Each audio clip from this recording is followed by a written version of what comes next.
Hey everyone, I am Dr. Dream. It is Monday, December the 15th, and you are here for the It's All Good Circle.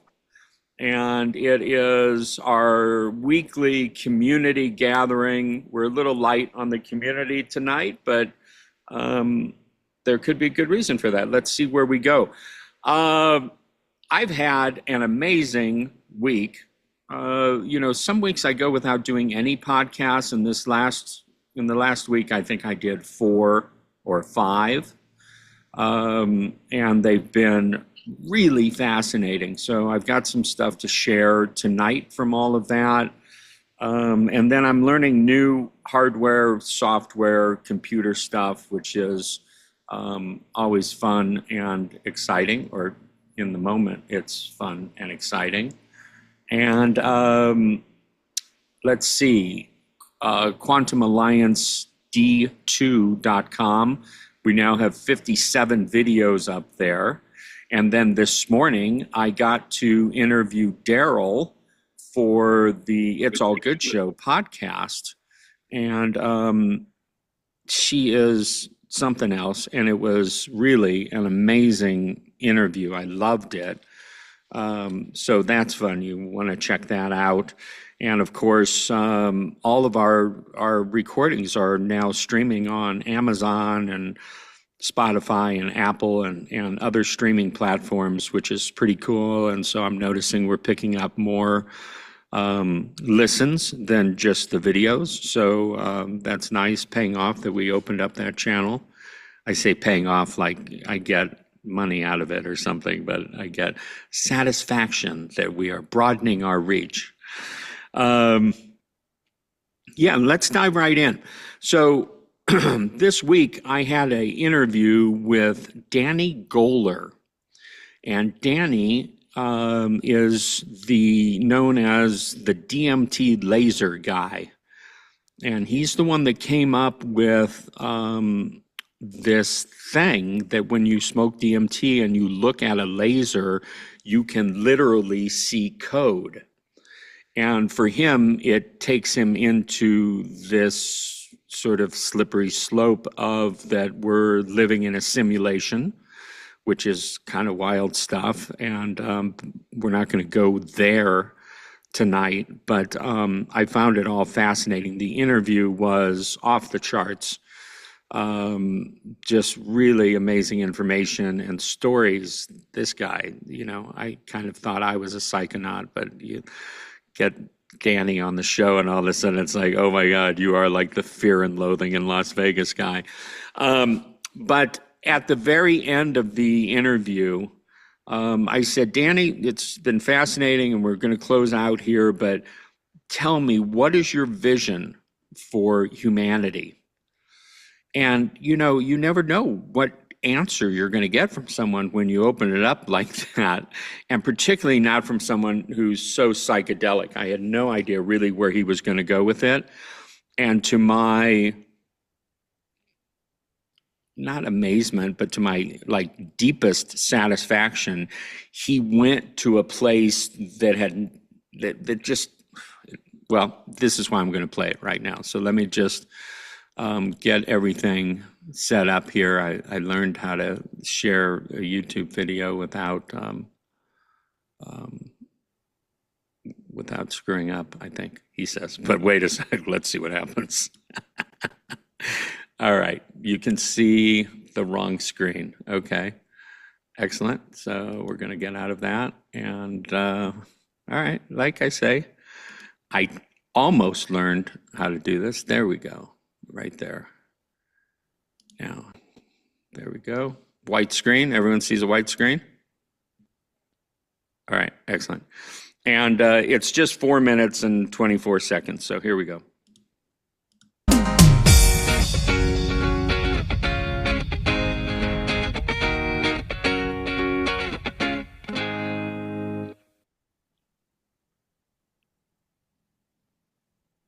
To your question about my vision, I think that we are the Philosopher's Stone. We are the AGI. AGI is not emerging in the machine. We're it. AIs, they're just extensions of us. We are the creative conscious stage in the middle.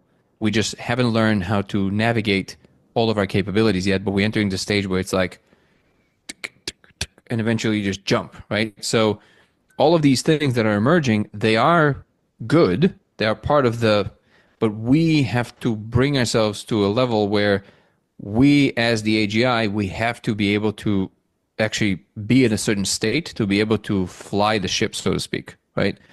So we have to bring it down. We almost like we have to plant roots to reach for the stars, that kind of thing.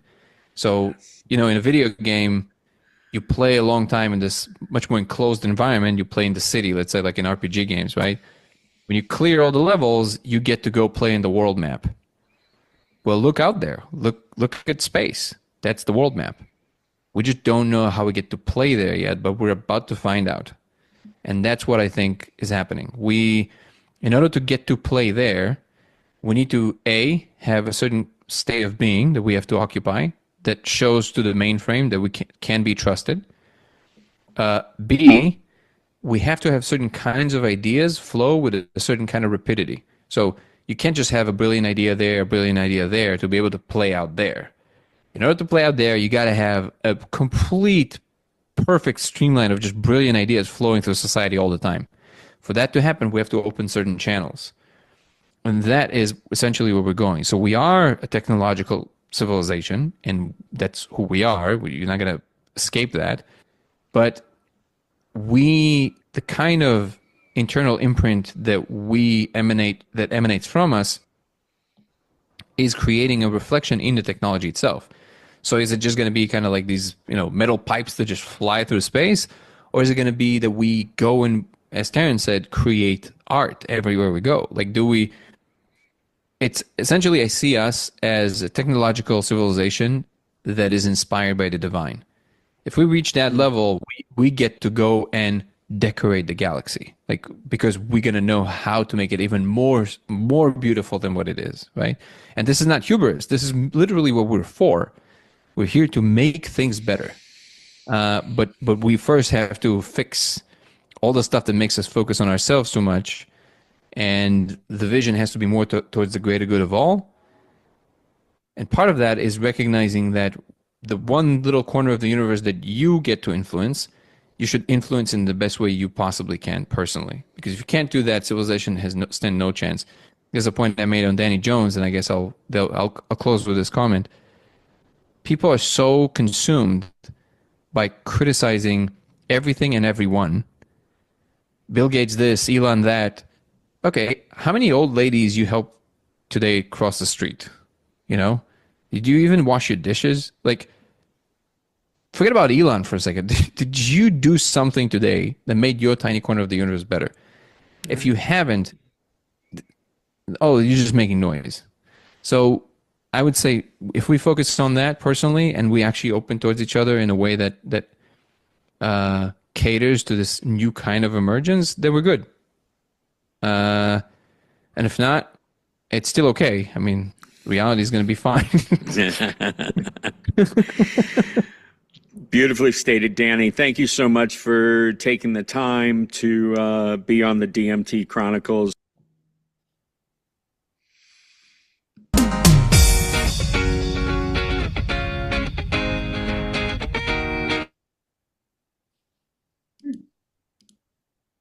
All right. Are we all back? We're back. So that really, really touched me this week in that interview. And that was just the last 4 minutes. And believe me, the rest of the interview was absolutely mind-blowing also. And it was so refreshing to hear, and you think about, online, you just see people all over the place slamming Elon and Jeff Bezos and this and that and the other. And it's like, he just brings it down to that point that is the point, which is like, what have you done? What have you done in your world, in your corner of the world to make it better?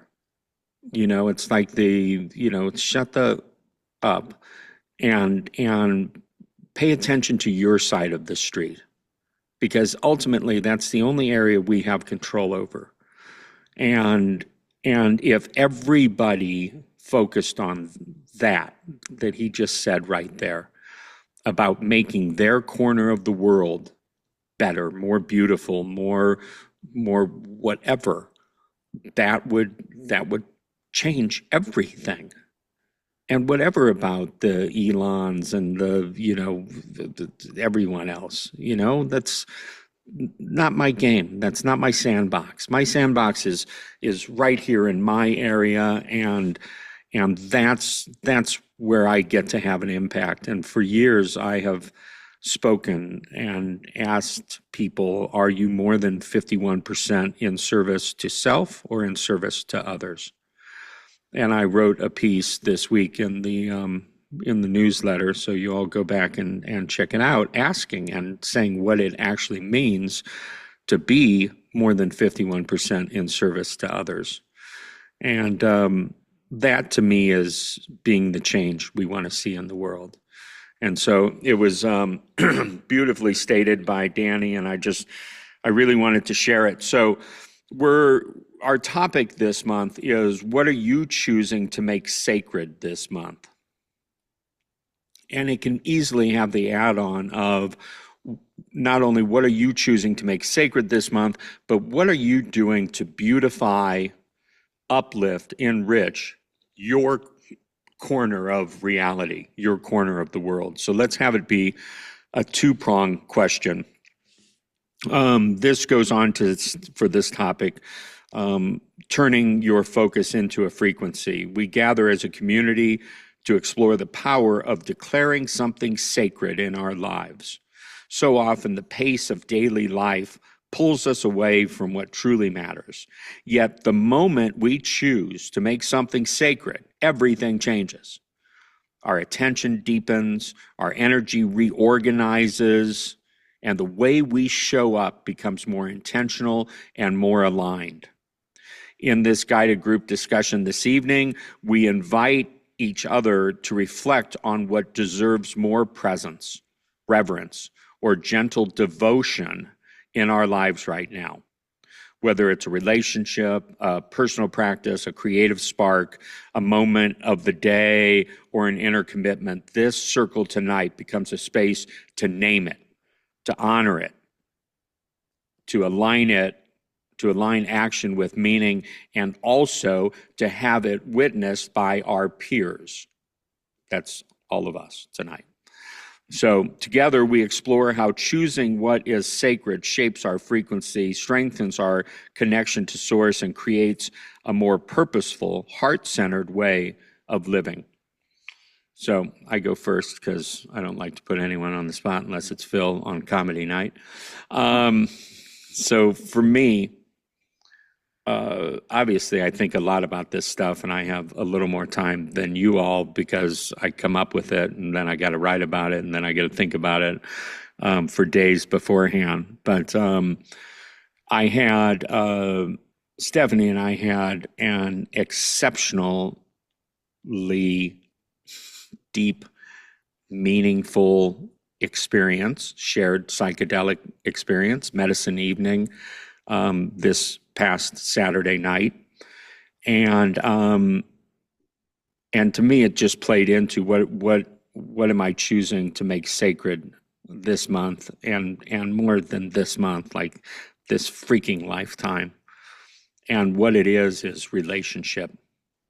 And certainly it starts with the primary relationship in my life, which is with my wife, and how important that is, and how meaningful that is, and how much attention and intention that relationship deserves.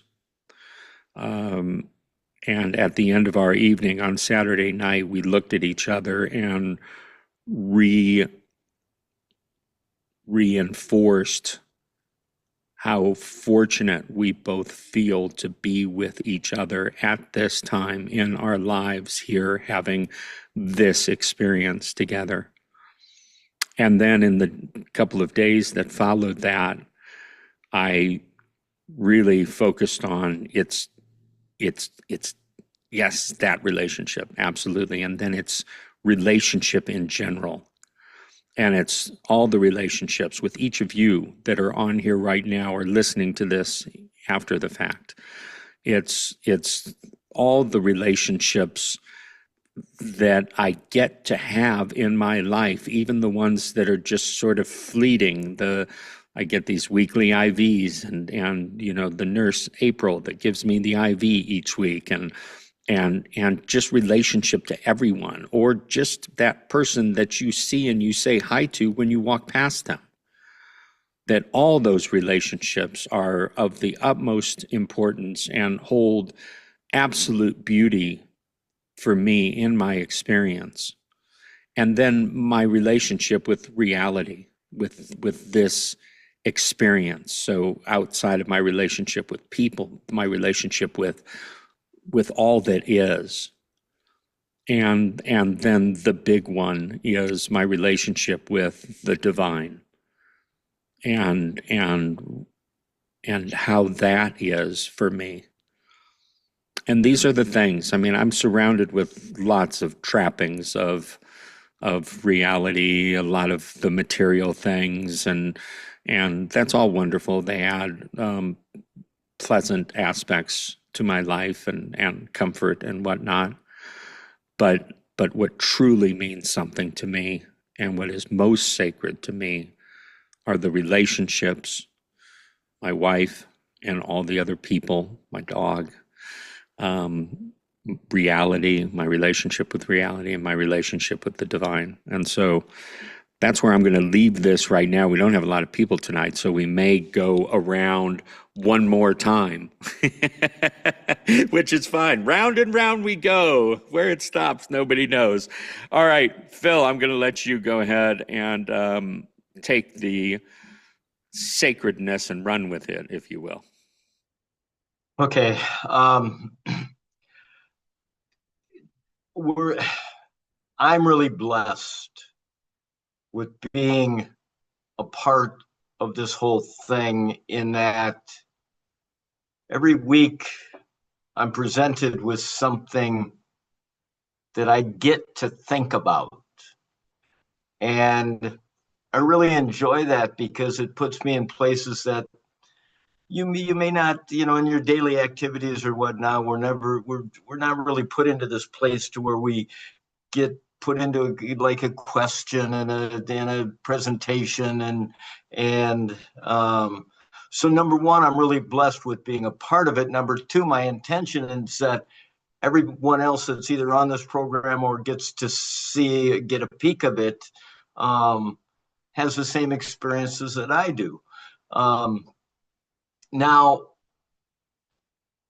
so it's what is sacred to me. There's so many things, and one of them is being present. That is, it's a interesting thought for me, because when I show up and I'm present and I'm in the moment and I listen and I allow things to be perfect, and I get to share with people, and listening. Silence is an interesting thing that goes along with listening, because in order to listen, you kind of have to be quiet. And one thing that I found is that sometimes I put this out to as I get older, but I'm not so sure that's the deal. I think it's more, sometimes we interrupt people because, number one, we think that we have something that's really important to say. And we interrupt because we're thinking while they're speaking. And that's where we have to turn that off, or I want to turn that off and be fully present and listen. And forget it.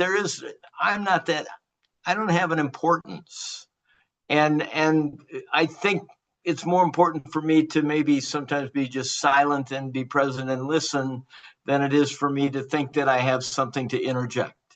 And so, yeah, that's the sacred side of being present and allowing other people to fall into place with us and be a part of us.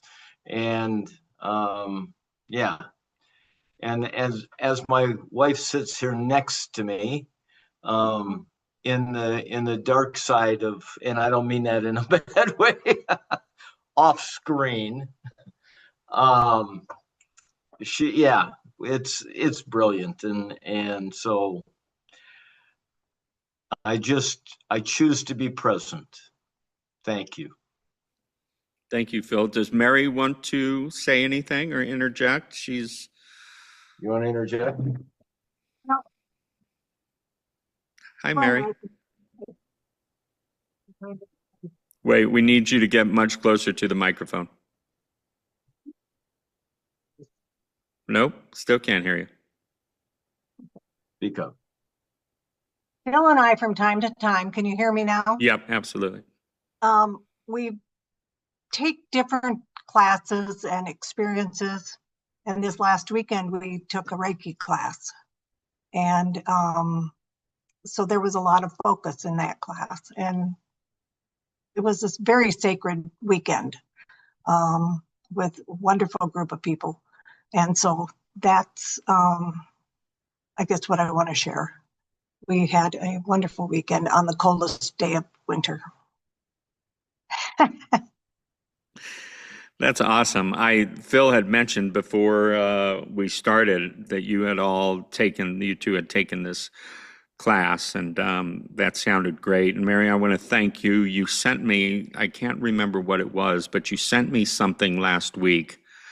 Not the first thing you sent me, the second thing you sent me that felt so spot on and really raised my frequency that morning, and I really liked that. And so feel free to continue to send me things along the way, like, oh, Dr. Dream may like this. Let me send this to him. Could be trouble. I send a lot of things. No trouble here. You never know if I'm going to look at it all, but I'm like, oh my gosh, I don't hear from Mary ever. I better look at this and see what it is. And I was like, oh, thank goodness I did. Okay. Thank you. Thank you, Mary. I'm glad you're here. And of course, Phil, we're always glad you're here. So I'm just going to go down the list here. It's going to make it easy. Destiny, you're up. Thank you. Thank you.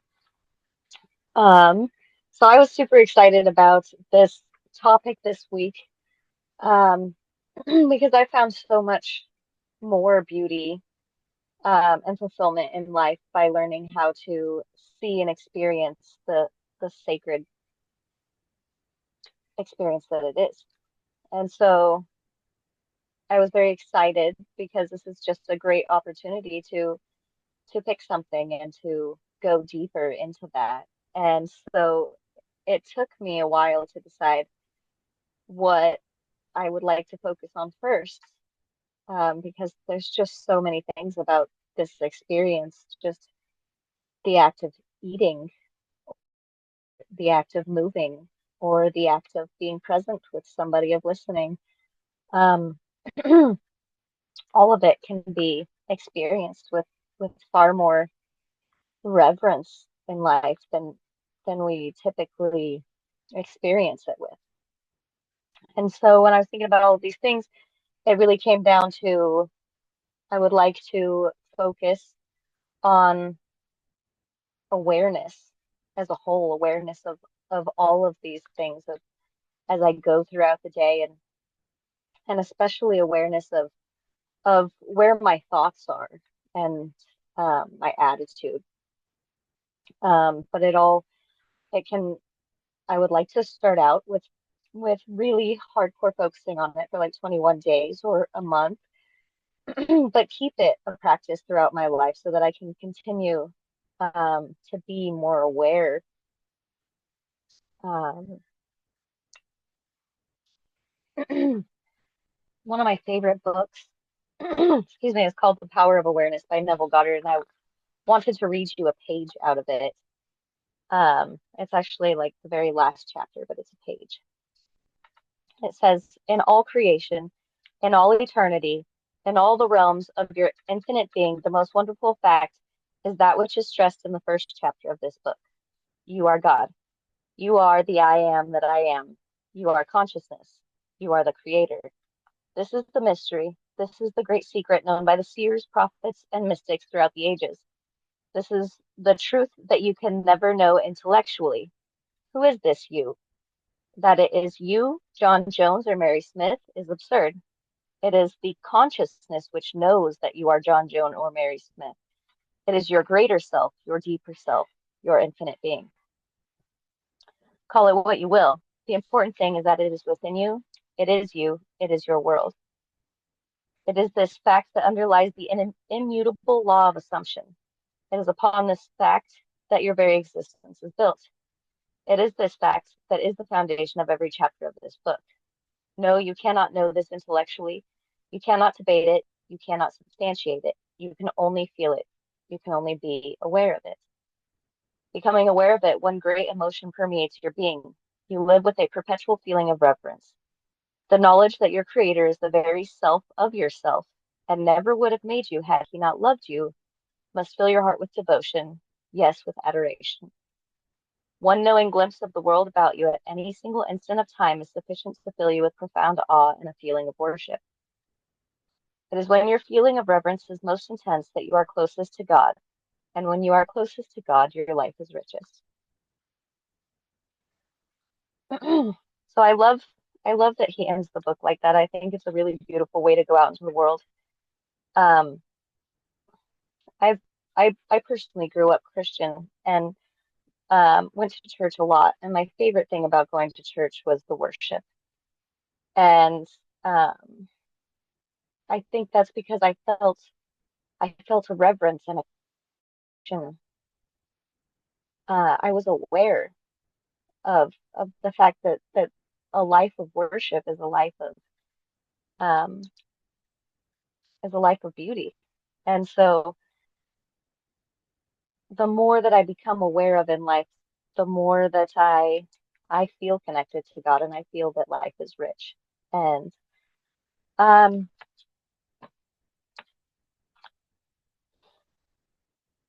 yeah,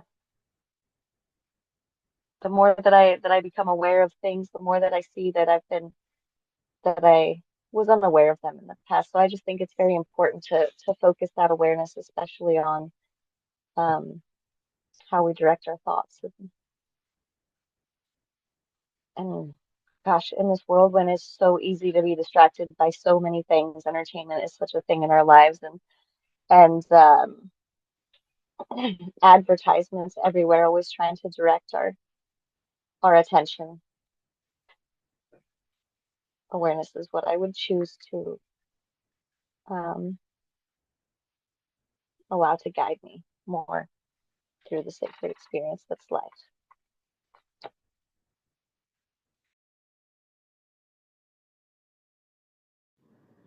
Excellent.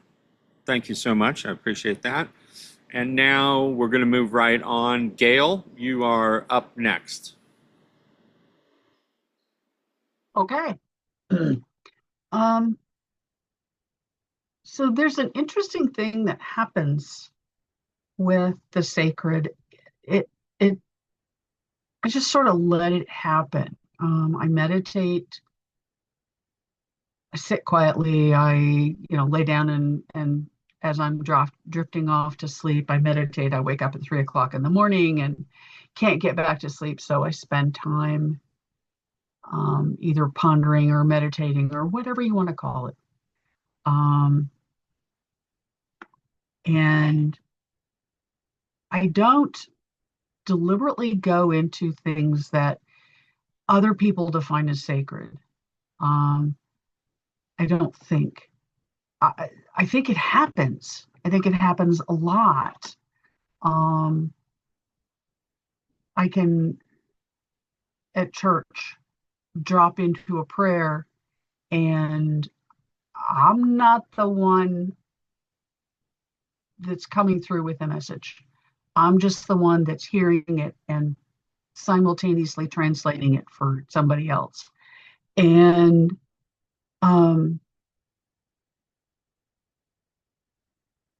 so I get caught up in the three-dimensional stuff at work because they're absolutely not about doing anything sacredly. They're not about being, they're not at all out of integrity as far as I can tell. But they don't focus on anything other than let's be good and kind and efficient and do our best. There is a real strong difference between church and state at work, even though it's a private company. So it's hard to get into that feeling of heartfelt opening at work. But I walk away from there, and the minute, if I'm frustrated, the minute I let go of that frustration, that heartfelt opening is there. I am probably not in real good alignment with my job. It pays the bills, and I have a very specific thing that I want to do. And I know in theory that I should allow myself to follow my bliss, but the truth is that I don't know what that is. I don't know what I want to be when I grow up. I don't know what I want to be tomorrow. I don't know what kind of job I want. I know how I want to feel. And so I'm doing my best to feel that heart opening as often as possible. 50% of the time. If you count the time when it looks to other people like I'm asleep, then yeah, way more than 50%. But if you're only counting times when my eyes are open, no. But what am I doing? I'm trying to take the next step that feels better than the alternatives, whatever that step is. I know that I can get wisdom from almost anything, whether it's a young adult's fantasy story or a newspaper or a really crazy news story on YouTube. If I am focused on being in alignment, wisdom will come. And my job is to be quiet and listen. I'm spending less and less time chattering at people, although I recognize I'm doing a lot of interrupting because I'm getting less patient with folks that are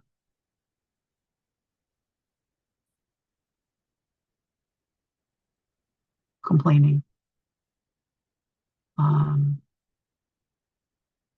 And that includes me. Let's see what else. I often struggle in, like, even in this group to listen, because what's going on in my heart and in my head is so loud.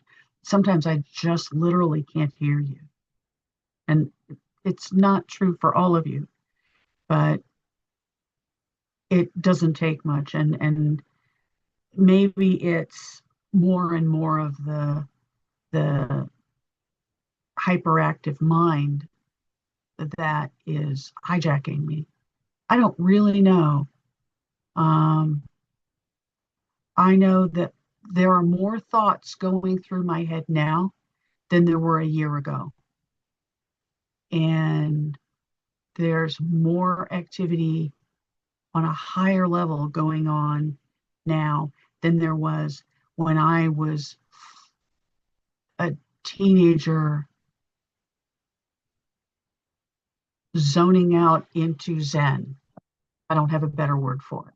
So somehow I leveled up, and it's going on in here and in my heart, and they're more connected than they've ever been. Am I deliberately going out of my way to be sacred? No. Do I need to? I don't think so. Not now. I mean, I've spent most of my life working towards that, and I think it's kind of finally habit. Not all the time. But so sometimes listening to you guys is really intimidating, because most of the time sound like you've got it all together and you got a plan, and I never have a plan, and I don't know where I'm going. I know that spirit is taking me somewhere. I don't know where. I don't know what it's going to look like. I don't know how soon it's going to arrive. It's 3 minutes from now, something may change. And every molecule that passes through my space changes every molecule that comes after it. But I don't know what that future is going to look like. I know that it's going to be more open-hearted. And I'm trying to figure out how to stay more open-hearted at work, because that's the biggest drain right now.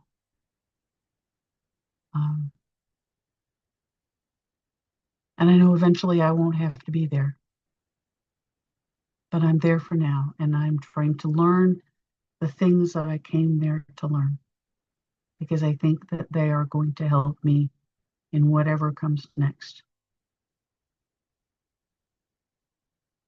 Did that answer your question? Absolutely. I want to thank you for your raw authenticity. I appreciate that from you. So thank you, Gail. Next up, I'm going to call on Jennifer Urban. Hello. So, wow, another topic that makes you really go inward, huh? Gail, I can relate to a lot of what you're saying, but on different levels, because I do pretty much know what I'm here for at this point, but our life changed so drastically when we lost my kid's dad. And I know I bring this up all the time, but our life changed a lot. So, and it's caused struggles for my kids too. Because I just really in the last 6 years I see the world completely differently than I did before we lost him. That was 12 years ago. And we've made some big changes. Not all of those changes were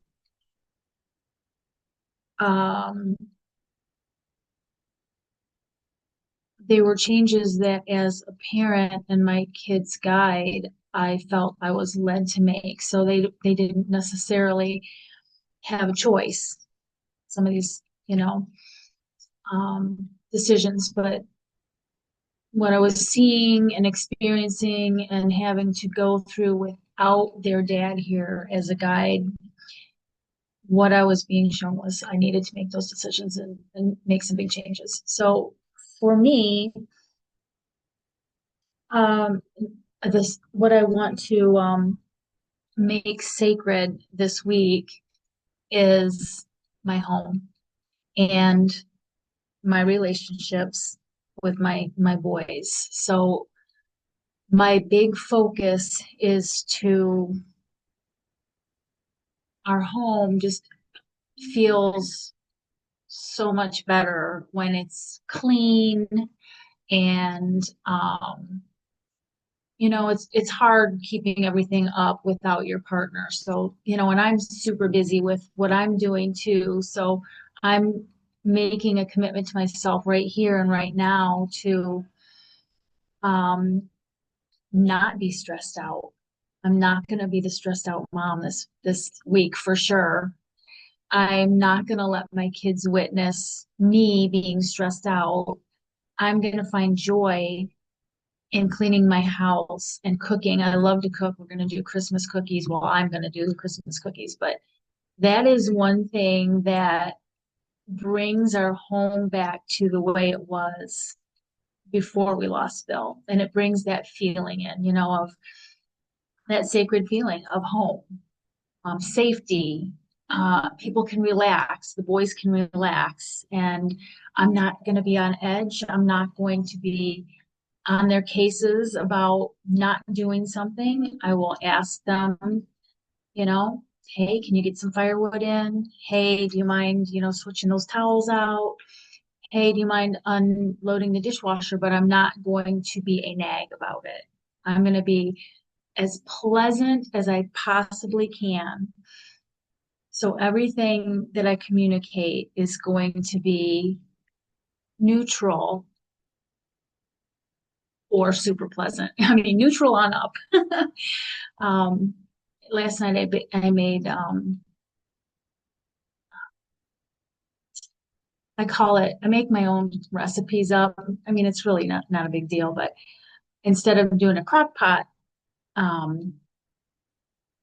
roast, I got ribeyes. Aldi's has those organic ribeyes, 2 for $15. So I got a few of those and I just do it in the skillet with the onions and the potatoes and the carrots and the ribeyes, and I call it skillet hot roast.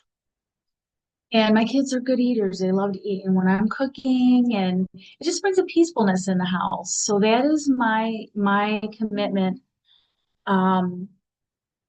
Because, my kids, I know that my stress reflects on them. And I know that one of them in particular is more affected. So I'm so glad that this is the topic, because as I'm listening to you and I'm thinking about all of this, I realize that it's important and it could very well make a shift in my family that we need right now. So the house will be clean, the laundry will be caught up, mom will be joyful, there will be good food cooking. And I found this, I just like to have some music playing. So I try to find something that is just kind of background music, but will have either positive frequencies or calming effect. And I found something last night that just I really enjoyed, and it is Gregorian chants of Psalms, and the one that I was listening to was healing, and the voice, the music, the beat, it was just perfect. Just a nice little background, and we have a big screen TV, and I just had it playing on that, and that allows me to focus on other things rather than, having the phone going or whatever. So when I'm cooking or I'm cleaning or I'm doing whatever, it just puts me in a mood. And if I catch my one son, God, I love my kids so much. But sometimes they just like to poke the bear. So I'm just not gonna, if they want to poke Mama Bear's gonna just play with them. You know what I mean? We'll just have some fun. I'm not gonna cave. It's gonna be very. So I can't wait to talk to y'all next week and let you know how the week went.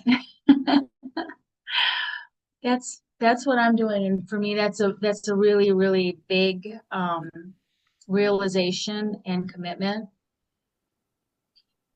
to really not allow myself to get triggered at all. But Beautiful, Jen. Thank you for sharing that, feeling it for sure. Sylvie, you are up next, my dear.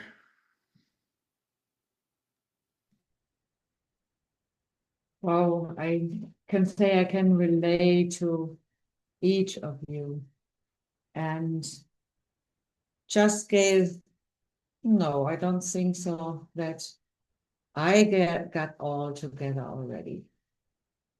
And that's even something where I was thinking about how to make this time sacred. And I was thinking, why just this time? Why not every time? Why it's not something to install as a new lifestyle, to train myself to just listen. Like Phil said, just listen and not saying something in between. Or even to walk with more awareness of what I'm doing, or blessing the food, being grateful for this. And being grateful for what I have instead of looking for what I don't have. And to do this all really with consciousness, really being conscious about what I'm putting out in the world and how I handle the things. Like, I think one of the things is like, even to see situations and label. And I'm getting better with this, but I think it's something where we being really easy in the fast running world and lose our consciousness instead of just see the situation like it is and, oh, that's interesting, instead of having a label for it. And there is actually, I think, so many things we could be upset about if we look outside. And I want to start my day with walking here through this little town and greet everybody. Hey, good morning. And bring joy, just a little smile. It's like to do all these little things, and altogether it's literally a lot to change the frequencies. And even to step up when you see someone who is sad, to maybe switch over and bring smile. Just to give this person the feeling you're not alone. And spread the love. Because I think that's something what is so much needed. And even with communication, what I experienced in the last couple of months is that communication is a big thing that we never learned about how to communicate really in a beautiful and respectful way.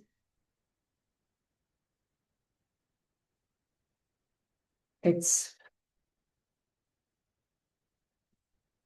think it comes along even with having labels really quick, or being triggered by ourselves instead of having it every time present, that everybody walks in his own bubble and describes his world with his own experiences.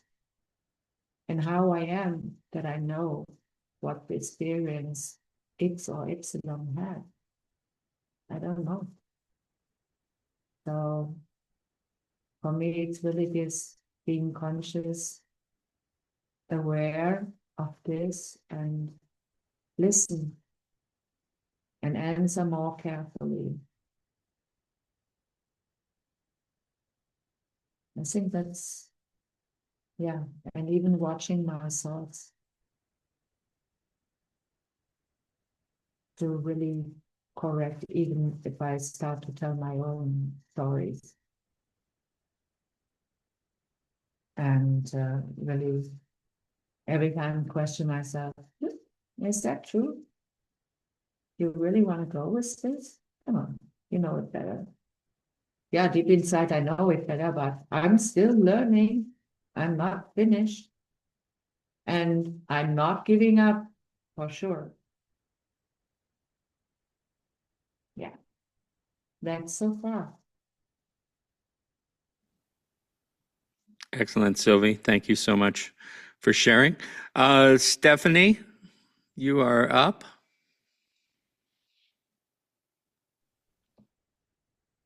Hello. Okay. So for me recently, what's been really sacred is food, and looking at the ingredients and the nutritional value of what we put into our bodies, and I know that we said that we ate cake at the beginning of this episode, but it was healthy cake made with almond flour and ghee and eggs. And coconut sugar, which if you're gonna have a sugar, I mean, I know it's not great, but it is the better side of sugar.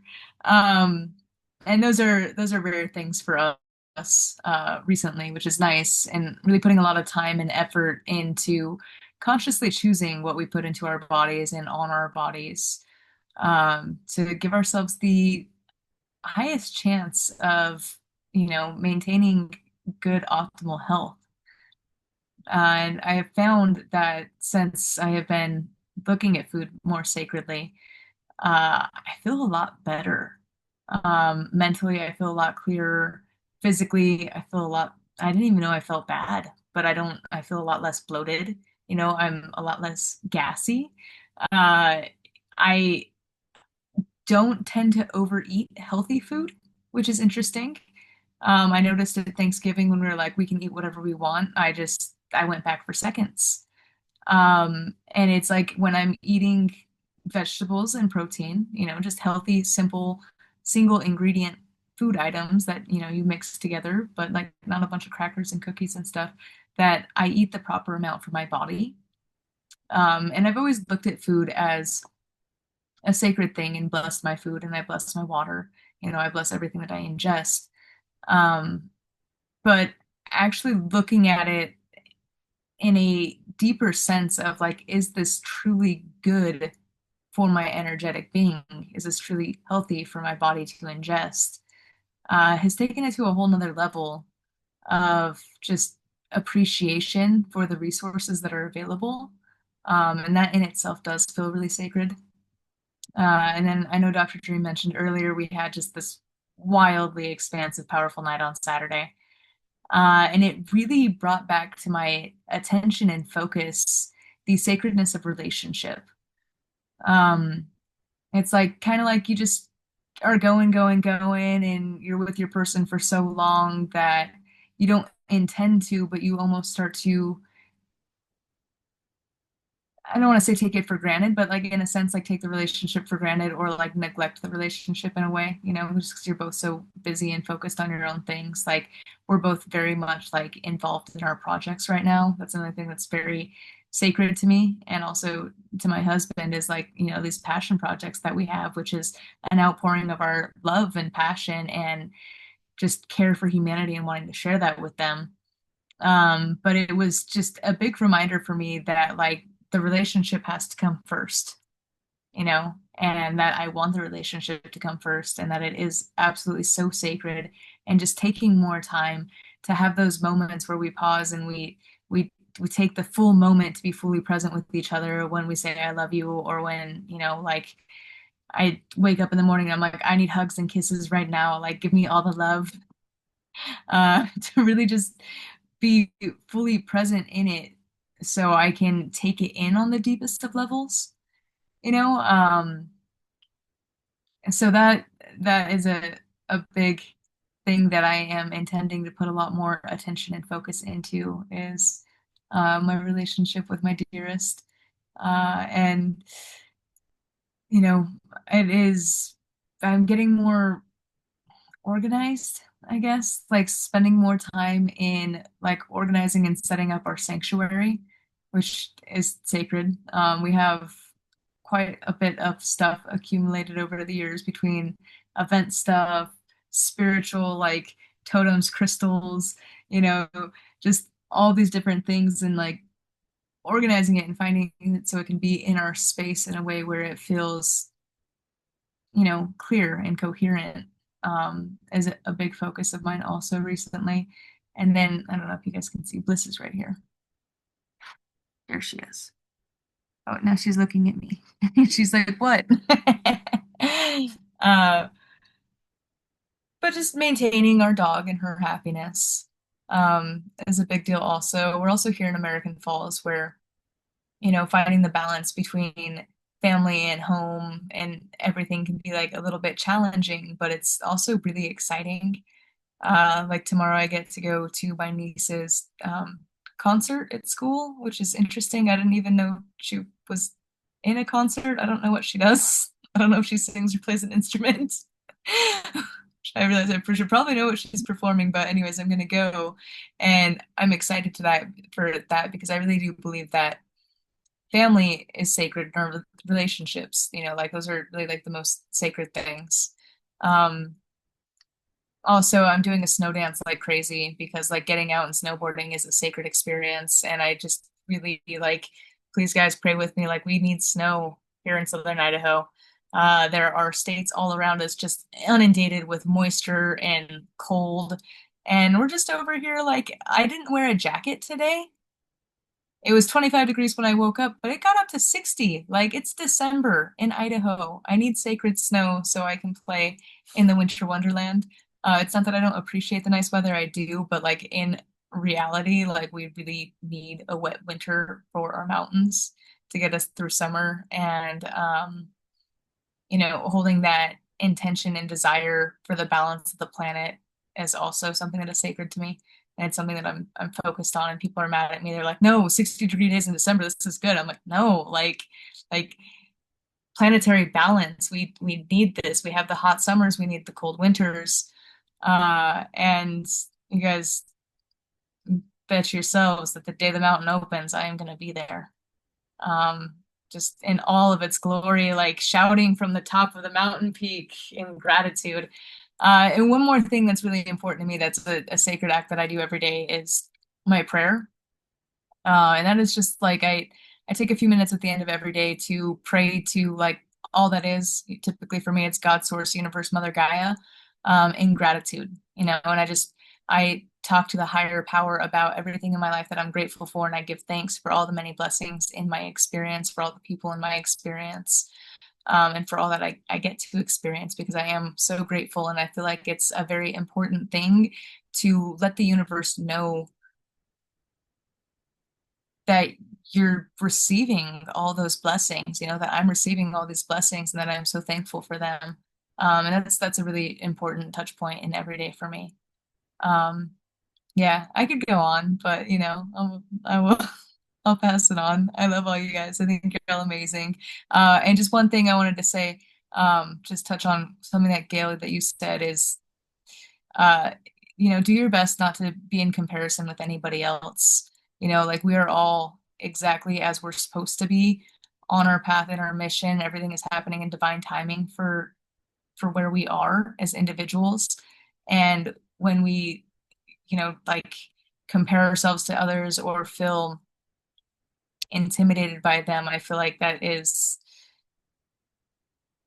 it lessens the experience that we're supposed to be having. and we're all just exactly where we're supposed to be, and everything is unfolding in divine perfection. And you're perfect just the way you are. And I appreciate everything that you always share in this weekly experience. So please keep showing up and please keep being you. All right. Thanks, guys. That was awesome. Very, very sweet. Thank you so much. And Susie, you are up next, my dear. Okay, so the past couple of days, my past couple of writings have been about addiction and trust. And breaking down a moment into these micro bits of information, if you are present to listen to what is happening in a moment. And for me, it's been over food. And there's this, but it doesn't matter. Addiction, it doesn't matter where it shows up, but it shows up for me over food, and how if I pause and take my time, there's this panic that comes up in me, and it's fearful, and it's there's scarcity involved, and it's not about the food. It's about something that wasn't met inside of my nervous system at one point, and I've allowed it to just I've ignored it. And so I sort of had an epiphany, and so I saw that breaking a moment down, it's like if I pause and I take a breath and I allow myself to feel what's there, it's like it starts to loosen in my body, and my nervous system completely changed, and it shifted. And there was grace that showed up in the moment. I loosened my grip of thinking that I had to have something instantly gratified in a moment, because that's been an MO of mine for a long time, is that I want it, and I want it now, because it's like there is no other time. I've collapsed everything into this moment, and I'm learning that the moment is not complete. It's a continuum, and that it's okay for it to be in this incomplete place, so that we can trust and allow it to reveal itself as it unfolds in the way that it naturally always does. And I wasn't allowing that. I was just grabbing for the moment. And because if you can't grab it, you can't have it. And that's it. And so this shift has been a really interesting. It's been really interesting, because I don't think I knew that I was eating my food like a wolf, but I just ignored it. And now it's like, wow, there was just so much there when I allowed it to be there. The panic, the feeling of scarcity, the feeling of fear, that I wasn't going to get it. If I don't get it right now, I'm not going to get it. And so allowing that moment to stretch out, allowing any moment to stretch out, it's like time will reveal what grace comes in and reveals the truth of what happens in a moment, if we just breathe into it and allow it, which slows you down. You really slow down when you and so then after I came to that realization, I thought, okay, well, how do I manage this, right? And so as soon as I started thinking that, okay, now how do I put a cork in this and really, grind this into my nervous system so I really know it. It's like, then, it's like Grace walked out the door and it was like, no, it's like, that's not it. It's like just to allow a moment to be incomplete without feeling that I have to manage it in any way. And it's a continuum. And that if I relax and take my time into a single moment, that truth will come and reveal itself from the field of awareness, from consciousness, from presence. It will just arrive. And all I have to do is listen, breathe, and listen. So my last two writings were basically about that. And that, the presence and the awareness is from that mysterious field that all life comes from. And it's trusting. Yeah, it's about trust.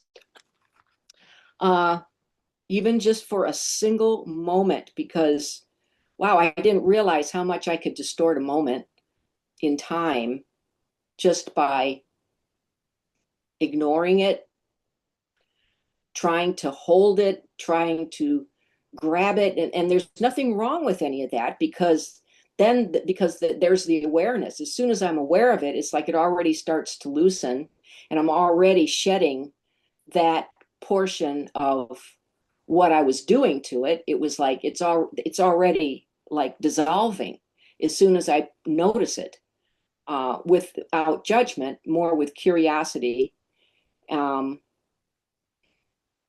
that's very sacred to me, to pay attention to how a single moment can reveal so much.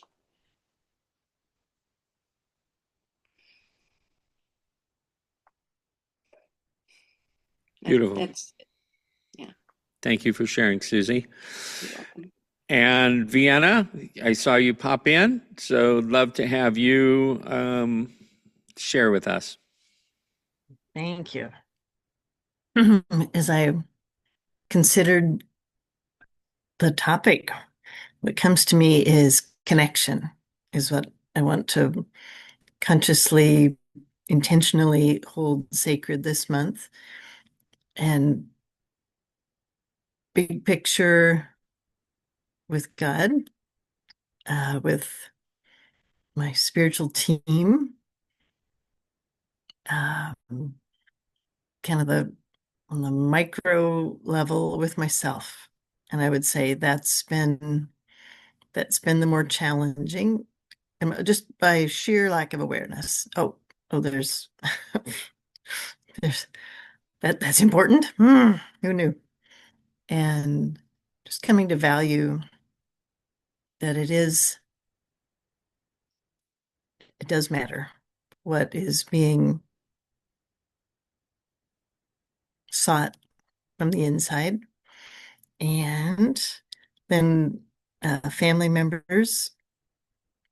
And I'm really asking God, what does connection look like with family?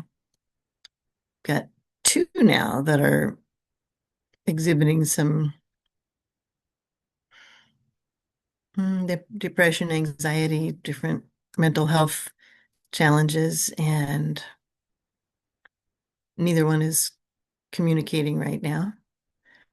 And so it's like, okay, what does connection look like in a way that doesn't drain them or that helps to fill them up? And not that that's my job per se, so the whole boundary thing, all the things are in that basket with connection to self. So I want to give attention to that, not just enough attention to get a passing grade, like let me just make sure I pass this course, but enough to really like you, Dr. Dream and Stephanie have talked about your passion projects. Sounds like you wake up excited to, ooh, how can I further this dream today? So I want to value connection that way. And I wouldn't even say that I know. I don't rock that yet. I can say that sounds like something I want, and I probably have only danced on the fringes, so that's my desire. Thank you for letting me express. Thank you for sharing, Vienna, and thank you all for sharing this evening. It was really lovely. I appreciated hearing from everyone. We've got a little bit of time left, and I want to go ahead and switch hats or backgrounds, as it were. And every week, Daryl, Virginia, Dennis, and I put out 7 videos. This week, we do it on Sundays, so it's like our Sunday thing. It's almost like going to church. This week, we did 8 videos. I'm like, let's do a bonus one this week, but really it just gave us maybe a day. Anyway, we made 8 videos. They're all on the website, quantumallianced2.com. I'm going to read you the topics, the 8 topics for this week. When fight or flight feels like the only option, how to turn hopeless into hopeful into powerful. World peace is inner peace.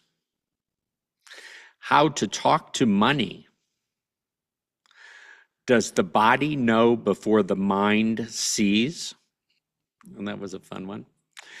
What we put our attention on gets bigger. What are we looking at? How long will these struggles last?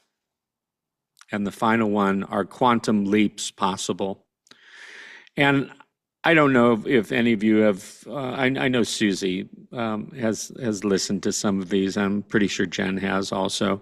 But this week there was a a remarkably different energetic that came through. And it was like more powerful than other weeks. We've been doing this now this was our 8th week, and super energized and like really amazing. So if you're into it, go to quantumallianced2.com. The videos are there. You can listen to the audios on Apple and Spotify and Amazon and a number of other places. But, we put them out as a service. It literally, we did the recordings from 10:30 in the morning till 12:30 in the afternoon. And then I finished processing and uploading them by 5:30. That's my Sunday, and then 2 newsletters to boot. I'm thinking I need to spread it out and maybe not put so much on Sunday, but it is part of my over 51% service to others, because we don't ask for anything from it, and it does. So, and if you get the newsletter, go back and take a look at this week's newsletter and read about my writing about 51% in service to self or in service to others. I think you'll find it interesting, to say the least, and it gives us a nice inner dialogue to have. I did that. I played that video at the beginning of this circle tonight, and if you missed it, you can go back. I'll have this all posted tonight, or if you want to listen or watch it again. This aspect of knowing that we have this area of our reality, this corner of our world, and that we have an opportunity, no matter what anyone is doing out there, no matter how anyone else is playing the game, we have this opportunity to make our corner of reality a beautiful place and to touch people deeply with a smile or by just helping people, whatever that is, whatever form that looks like for you. And it is the season, you know, and we get caught up because the mainstream media, you know, it's all commercial, you know, all commercialized and everything like that. But the bottom line, you know, I mean, it goes so much deeper than the Hallmark holiday. And it's really about family, and family doesn't have to mean who's related to you by blood. It's who's there with us and who supports us. And all of you on this circle, in this circle right now with me, I consider family. And we started doing this because we wanted to give us all a place where we felt that, where we could show up and we could have some, I mean, at first it was going to be, oh, there's a presenter each week. And then it became, oh, we're all presenters and let's all present our stuff for each other and let's ask some big questions and let's see what the answers are for ourselves, and then listen and hear what the answers are from our other family members that are here. And I believe we're all taking this at the highest level, like we're all really allowing it to be at the highest level. And I feel a lot of receiving as from all of us as we go through this process. It means a lot to me.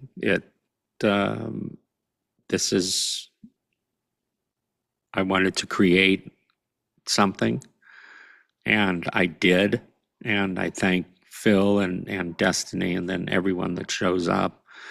But it is a beautiful place. And anyone that says technology is not good and this, that, and the other, look what we've made it into. You know, we get to see each other. It's literally like I see your eyes, I feel your energies, I see your smiles, the nodding, and at times the tears and everything. That's just great because, you know, we're spread out a lot. And to be able to just connect in this corner of the interwebs is special, to say the least. And so it's a sacred thing. And I honor each and every one of you, and I thank you. And I have so much honor and respect, but mostly I just have so much love for each and every one of you. And thank you for always adding to my week. And yeah, it's a beautiful thing. And I look forward to next week. I'm already working on a topic for next week, and it'll be, it's like go deep December. You know, we had that little break with the humor, and now it's like go deep the rest of December, and we're going to do that.